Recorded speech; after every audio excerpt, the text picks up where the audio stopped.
feel like the posters or the protests regarding the total shutdown, the audience, for me, it feels like the audience is basically South Africans as a whole, because total shutdown is so broadly advertised. Because here at UWC we didn't go to class because of total shutdown. It was all over the news. It was all over social media.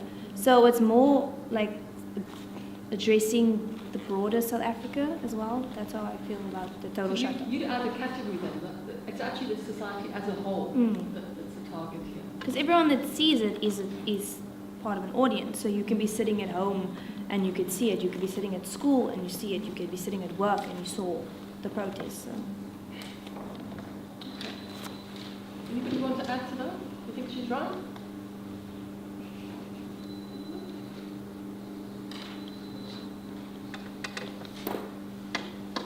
I keep coming back to thinking about how these posters are, they're kind of, there's the everyday disruptions. They're in the home or the between people, and then there's the kind of the marches, and I mean, it's a bit simplistic, but there's kind of, and these posters happen to be mainly march oriented because they happen to be the first 10.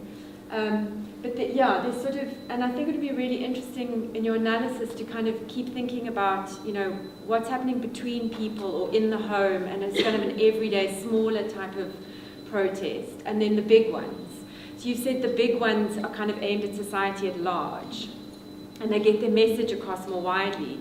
And then the ones in the home, have a small social impact maybe, but the idea is really to have a big impact, or not the idea, but that's what happens. These small little protests, everyday disruptions that happen in the home accumulate, and probably quite quickly actually. I mean, society is changing rapidly in our families and on campuses.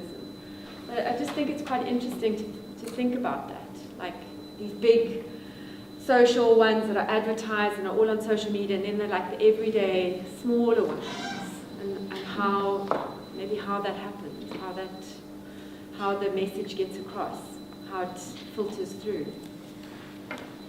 But I think that's why social media is so important as well, because you could be sitting at home and something maybe had happened at home, and then you post it on a Facebook status, for example, like, oh, I have to do the dishes again, and that could start a sort like a line of protests, like, oh, are you in the same situation as me? Yeah. So that's kind of how like small household protests kind of are put out there via social media. Yeah, via social media. So in fact, social media is speeding up the rate of change itself. Social media is so influential and so important in bringing across a specific message.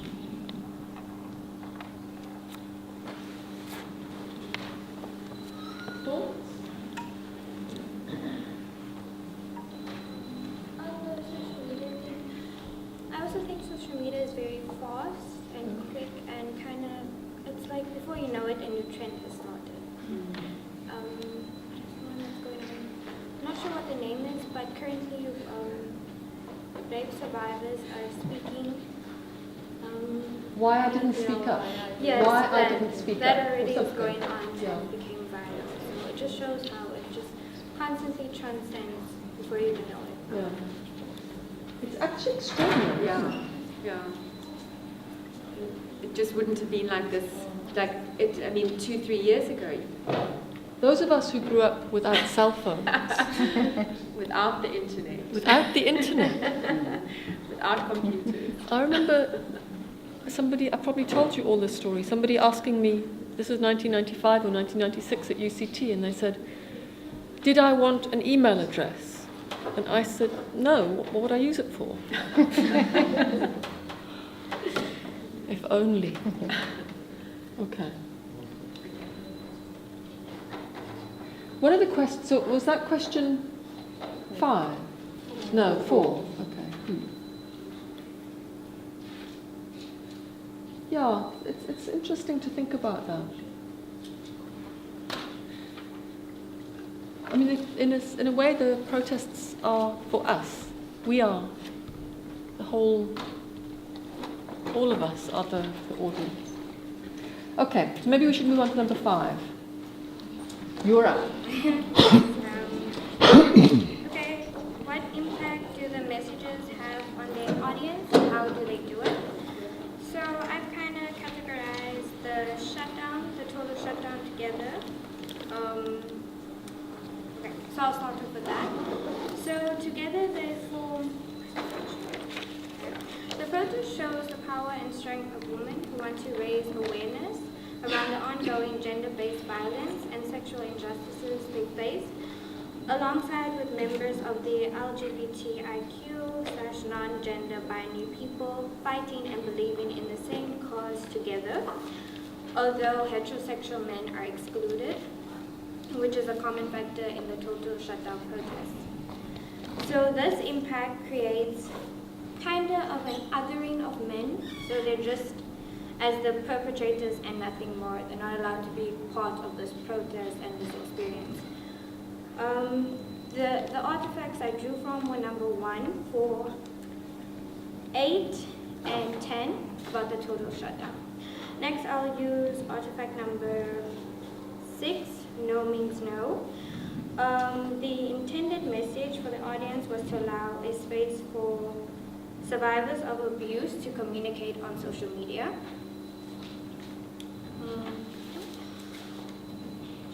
Artifact number 3, the intended impact on the audience is to show that heterosexual men can also participate in forms of protest against gender-based violence, that men are not only perpetrators but can offer support and help, which may create a safe space for other heterosexual men to protest and maybe even share their own experiences of abuse. Artifact number 5 shows, the intent impact on the audience might be admiration and support. He may also be an inspiration for people who are afraid to be themselves and reveal their chosen identity and sexuality. They may find the courage because of him to also accept themselves. However, this can also cause shock, discomfort, and anger from close-minded people that do not accept change and would want him to stick to the gender norms and to be heterosexual. Artifact number 5, this rally is important as it shows men and women all over South Africa standing in solidarity for the cause of equal pay. The intended impact on the audience is support and happiness for such a good protest which supports gender inequality in South Africa.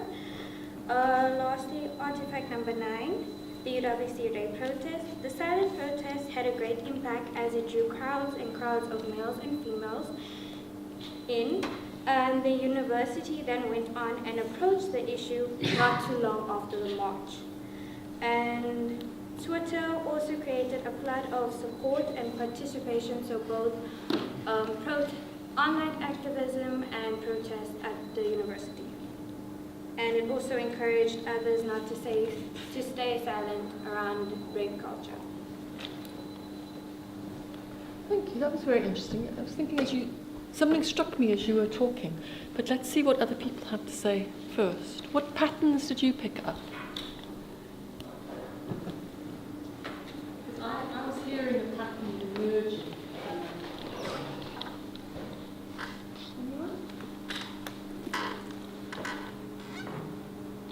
So, should I tell you what I was thinking? So what I was thinking there, and I mean, I haven't looked at those posters, but just listening to you talking, it was sounding like that the protests, the impact of the protests is, in a way it's a focus as well, we haven't talked about it, but it's about the role of men, and that the ways in which men are being held, because you started off by talking about the othering of men, but at the same time you also pointed out that men are there as activists. So what I'm hearing, I guess, and these are preliminary thoughts, that's all muddled and fuzzy in my head at the moment, is about the ways in which the protests are drawing attention to ways in which men are either should be held accountable or can be part of the solution, part of the So, I'm hearing something around that in what you were talking about.